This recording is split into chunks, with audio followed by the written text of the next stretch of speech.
Hello, everyone, and welcome to another edition, in fact, the final edition of our exciting and impactful program titled Aligning Education Reforms with National Development. This is the 11th edition, and wow, it has been a great journey. I want to really appreciate you, my dear listeners, and those of you that have been going on our YouTube platform to listen to this program. I'm really delighted. I'm really glad that we are coming to the end of this program, and I really hope that we have learned a lot, and we have learned as much as we can to be able to, to effect positive change in the educational sector, in whatever environment we find ourselves, basically, and of course also in our nation at large. This is Amagit Radio Communication, and this is the last edition, the final edition of our program titled Aligning Education Reforms with National Development. My name is Daniel Adibi, and as usual, I'm always excited and delighted to have you as you join us in this program, even as we move further, and even in the last edition, on the conversations about the future of education and its vital connection to the growth and prosperity of nations. So last week we looked at a topic, and that topic was titled Educational Funding and Resource Management for National Development. And last week we said that investment in education is the cornerstone of national prosperity and resilience. And we said that research shows that every additional year of schooling increases an individual's earning by approximately 10%. While nations with a higher education level experience stronger and more consistent economic growth. And we also stated that the United Nations Economic, Scientific, Cultural Organization highlights that each $1 that is invested in education can yield up to $20 in GDP growth. And this makes it one of the most cost-effective and transformative national investment. We also went further to state that it is very important to understand that funding education is not just about spending money. It is about using resources, spending the money, making the funds available, but also creating a system for efficient use of resources, wise use of resources, and in a way that also creates a lasting benefit for the whole country. So proper funding of education helps improve the quality of education, and also make sure that every child has access and to qualitative education, and it also goes further to support the country's growth and development over time. Last week we also went further to give some of the key strategies on how to generate funding, and also to ensure effective management of these funds. And we also went further to spotlight some case studies from various countries.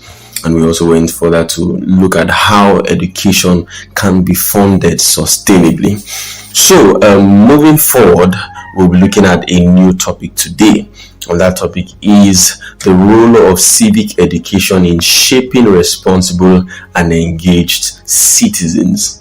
As a way of introduction, I want to give a quote or a statement by Paul Kagame. Paul Kagame is the president of Rwanda, and he gave this statement during the Continental Forum on Education and Youth Employability. So President Paul Kagame says that the future of our continent, Africa, is in the hands of its citizens, and especially its youth, who must be empowered to take responsibility for building the Africa that we want. I would also state a quote by a philosopher, called Plato. Plato says that the price of apathy towards public affairs is to be ruled by evil men.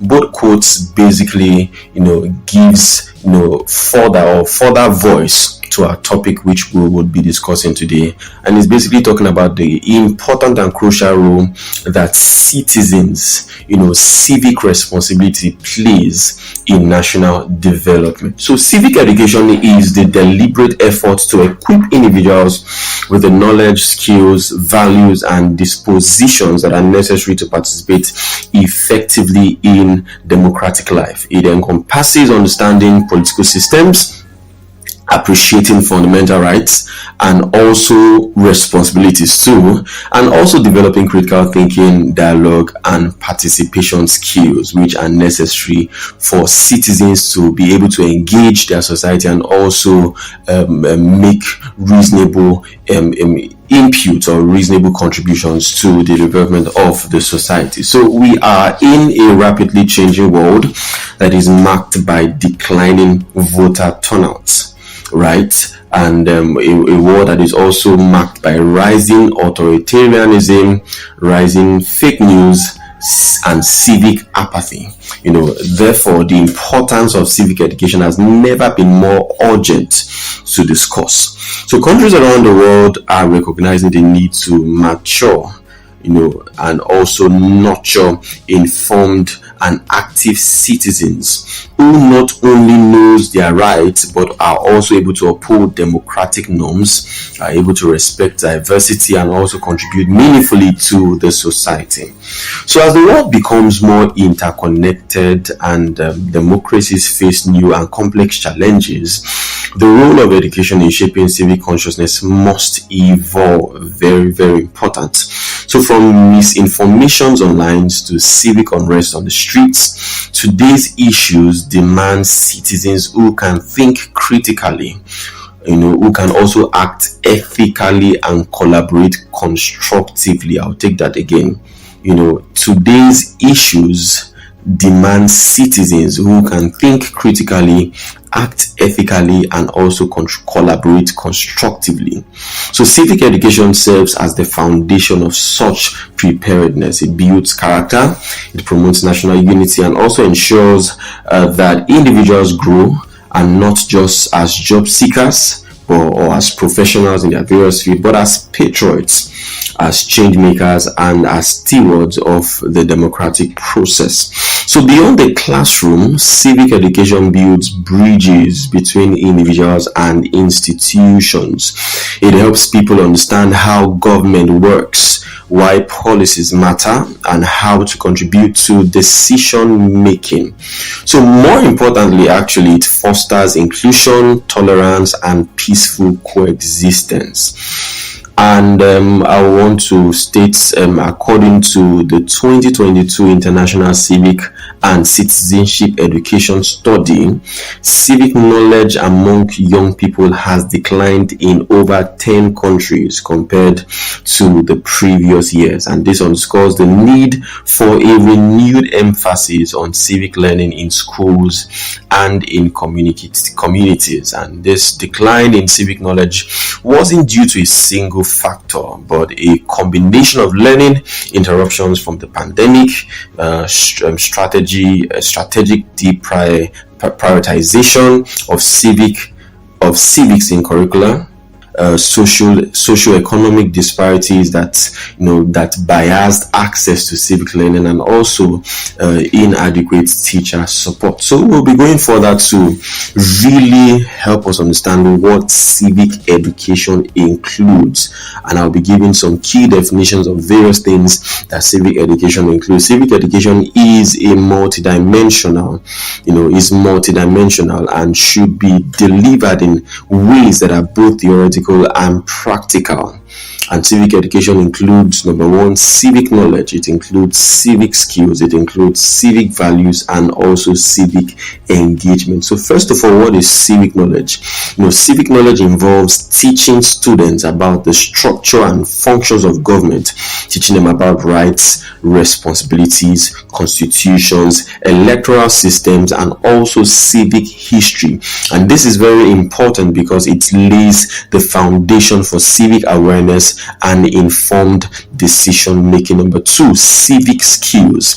Civic skills involves engaging people and also encouraging their abilities that are necessary, important for them to contribute within the society. And we're talking about abilities such as public speaking, organizing, debating, media literacy, and also critical thinking. These are very essential for effective participation in public life and navigating complex societal issues. Number 3 is civic values. What is civic values? This involves instilling respect for the rule of law, respect for justice, equity, inclusivity, and also democratic norms. These civic values helps to form socially responsible citizens who care about the common good.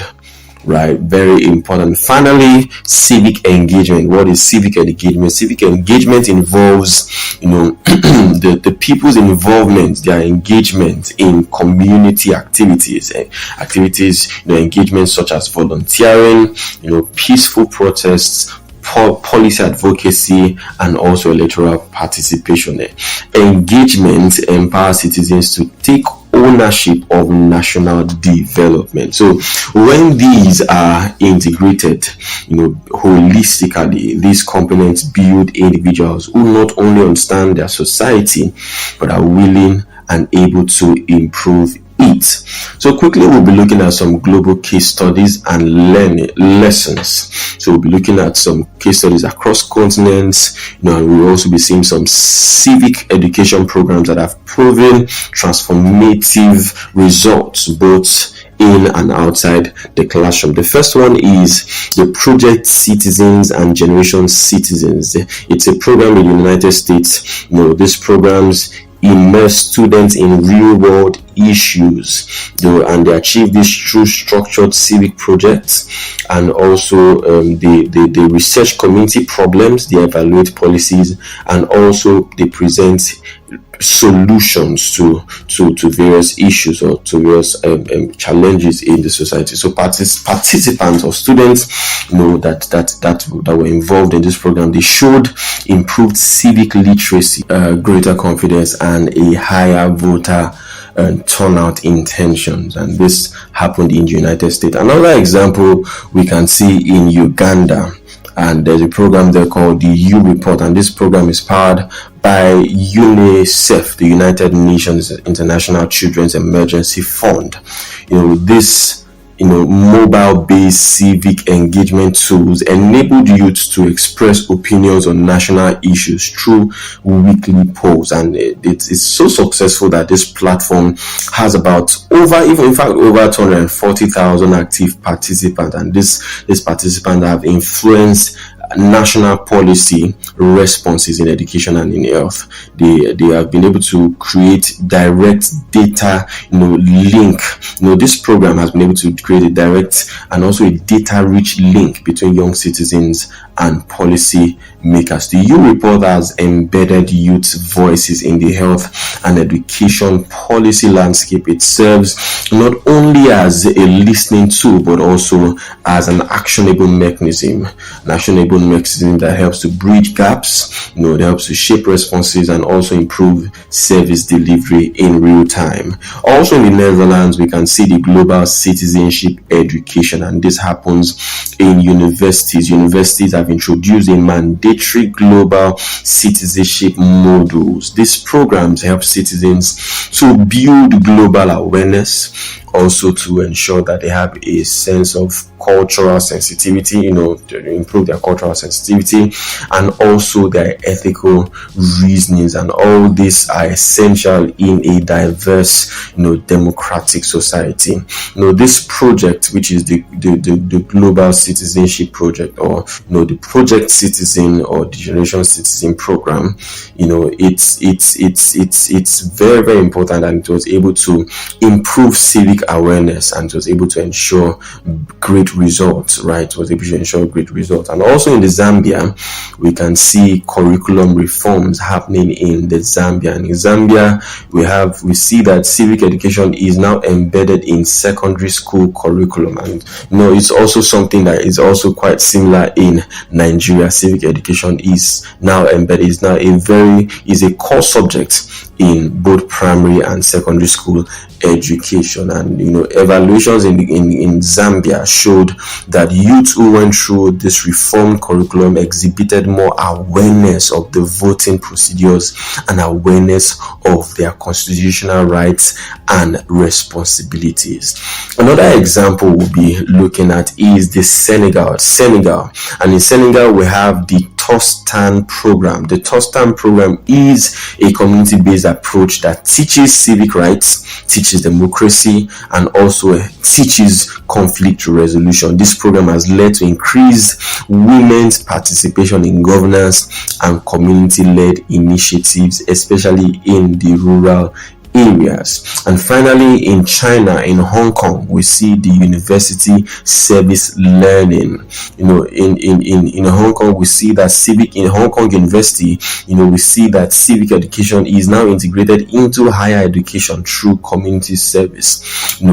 Students now have to participate in 2 years post-graduation programs, and in these programs, students are taught about their rights, their responsibilities, the constitution, and various things about the history of their nation, about being patriotic citizens and the like. So 2 years post-graduation students who participated, they reported significantly more civic engagements, and even people began to even volunteer for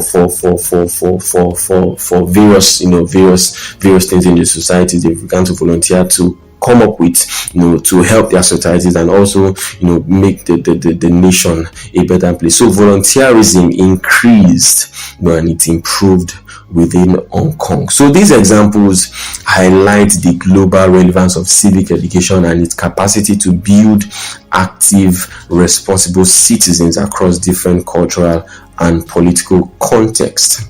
So moving forward, let us see some relevance of civic education to national development. Civic education is a pillar, like I mentioned in the introduction, is a pillar of national development because it connects democratic values with national priorities. So one of the first relevance that I want to talk about is of civic education to national development is that it helps to promote democratic governance.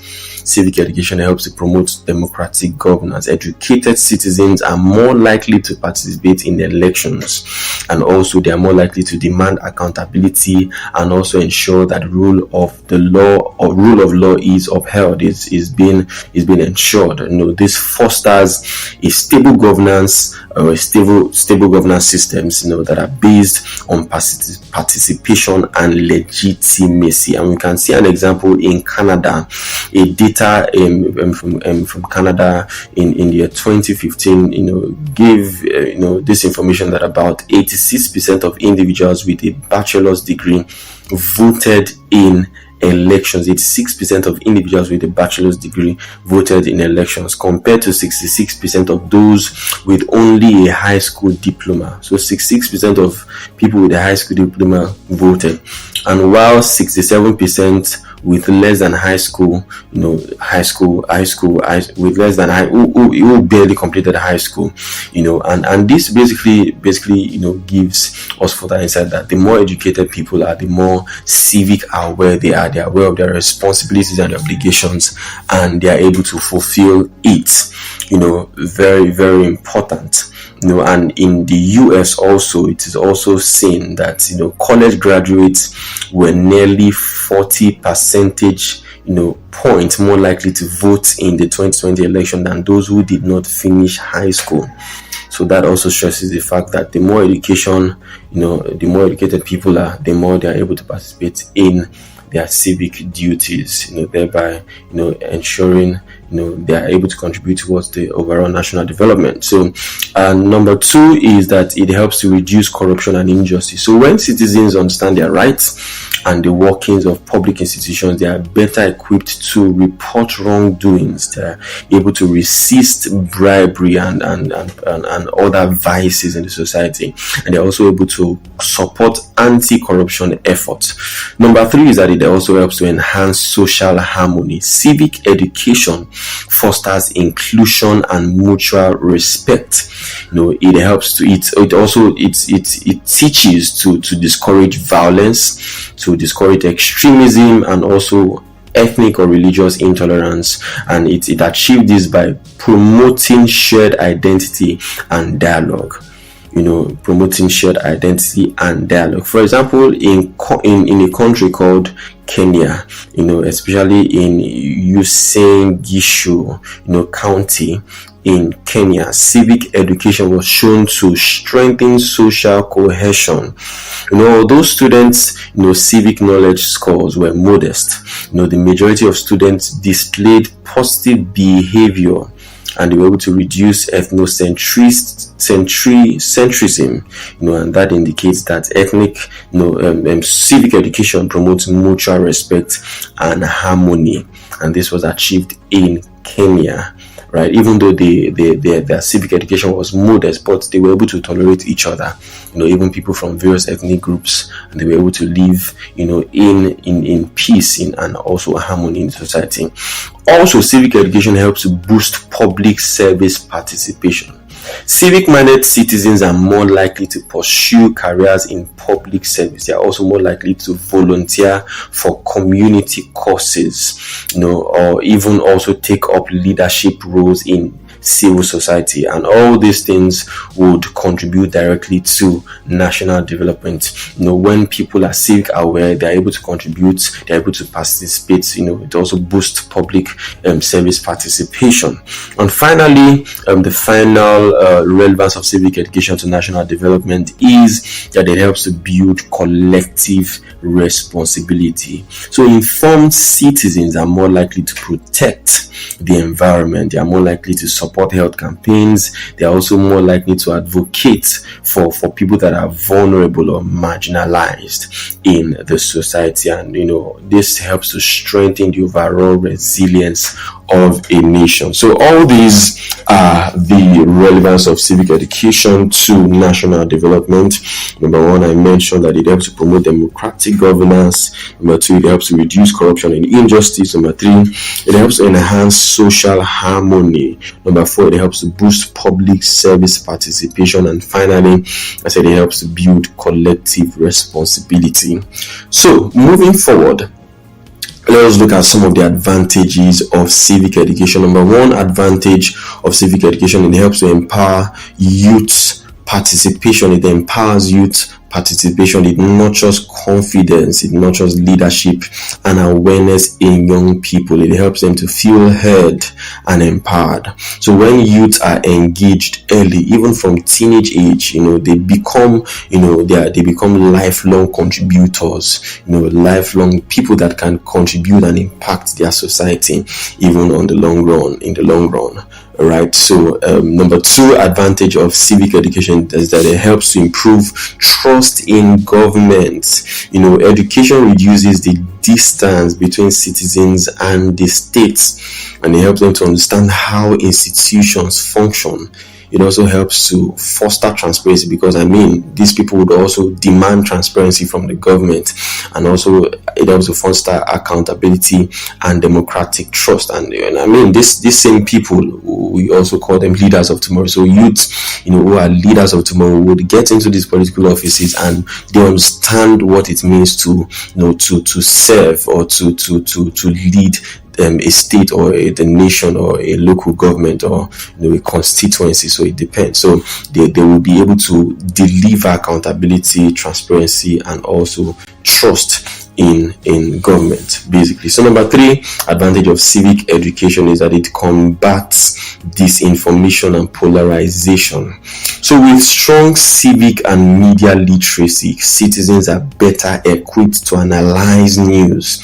They are able to question biases and also able to make informed decisions, even in this century, in this digital age where information is just flying about. And people need to be wise enough to filter out the necessary information that they need from the garbages that are out there in the media today. Right. Number 4 is that it promotes social responsibility and peace. So civic education reinforces values of service. It helps to reinforce empathy and also unity. And when we look at some post-conflict nations, for example, nations like Uganda, it has helped them to build national identity and also prevent future violence. And number 5, we see, that another advantage of civic education is that it helps develop future ready leaders. So in schools we have social clubs or school clubs. In the society we see people participating in community projects. We see people participating in debate programs in universities, and all these things are aimed at equipping students or equipping citizens with the necessary leadership skills, helping them to acquire these skills, giving them a public mindset, and also preparing them to lead in both local and global context. Right, very, very important. So I've given the advantages of civic education. Number 1, it empowers youth participation. Number 2, it improves trust in government. Number 3, it combats disinformation and polarization. Number 4, it promotes social responsibility and peace. And number 5, it develops future ready leaders. So far so good. I've been able to talk about what civic education includes. I've defined civic knowledge, civic skills, civic values, and civic engagement. We also have gone further to look at some global case studies and lessons across the world. We looked at Hong Kong, Senegal, Zambia, Netherlands, Uganda, and the United States. And we also went further to discuss about the relevance of civic education to national development. We've also seen the advantages of civic education. And finally, on this program today, we'll be looking at how to strengthen civic education. So for civic education to be effective, it must be practical. It must be inclusive and also embedded at all levels of education, of the education system. So how can we strengthen civic education? Number 1, by curriculum integration. Civic learning must go beyond textbooks. It must be woven into subjects like history, literature, science, and current affairs. Curriculum engagement, integrating civic education to the curriculum of our educational institutions. Number 2 is hands-on learning. Activities such as school elections, school debates, and civic simulations, they bring theories to life and give students the opportunity to practicalize what they've learned in the classrooms, and it also helps to encourage real participation of students. Number 3, way of strengthening civic education is community and civil society engagement. Schools should be able to partner with NGOs, should be able to partner with media houses and also local councils to provide civic exposure and service opportunities. Number 4, way of strengthening civic education is by providing digital platforms and innovations, basically, and also the use of technologies, basically. So using mobile apps, using various, making learning tools available and other e-learning platforms available to reach the wider audiences, especially those in remote or underserved regions, those in the rural areas. All these digital platforms can afford them the opportunity to learn about provide civic education to them. And finally, investing in education is also another way to strengthen civic education. Investing in the educators, those who educate people, the students, those who educate the student, the teachers. Teachers are very critical. They also need ongoing trainings. They also should be taught and to be trained on civic education. They should be introduced to new civic education manuals, and they should be able to to have the freedom to facilitate open dialogue, and also learn these skills that are also necessary. So as a teacher, you that you are teaching, are you also civic aware? So it's also them also being having a training platform for them to be able to imbibe these skills so that they'll be able to, to transfer it to other students, and the next generation. So this has been a wonderful time. We've been looking at the topic, which is the role of civic education in shaping responsible and engaged citizens. And it is on this note we come to the end of this program. We come to the end of our program, Aligning Education Reforms with National Development. Once again, thank you so much. And in conclusion, I would like to state that civic education is not just a subject, it is a necessity. We are in an age where misinformation spreads rapidly and civic disengagement threaten democracy. Building informed and responsible citizens is an urgent national priority. It is very, very important. From community activism to policy participation, civic education equips people with the mindsets and tools that are needed to build better society. As Kofi Annan once said, no one is born a good citizen. No nation is born a democracy. Rather, both are processes that continue to evolve over a lifetime. So this stresses the fact that civic education is the process by which this evolution begins. One student, one classroom, and one act of engagement at a time. So we bring today's edition and also the program to an end. Please do well to send your feedback. We would love to hear from you. If you would like to partner with us, you can send your feedback and your partnership request to our email, which is contact@theamogate.org. We are also on social media platforms. You can reach out to us via LinkedIn, Instagram, and Facebook. Our handle is Amogate @Amogate. And please, you can do well to go back to the various editions we've had. We've been building from week 1 down to this final edition, which is week 11. So please do well to subscribe to our YouTube channel and go back to listen to these transformative editions. Our handle is Amogate Radio Communications. And we'll look forward to hearing from you. We'll look forward to getting your feedback.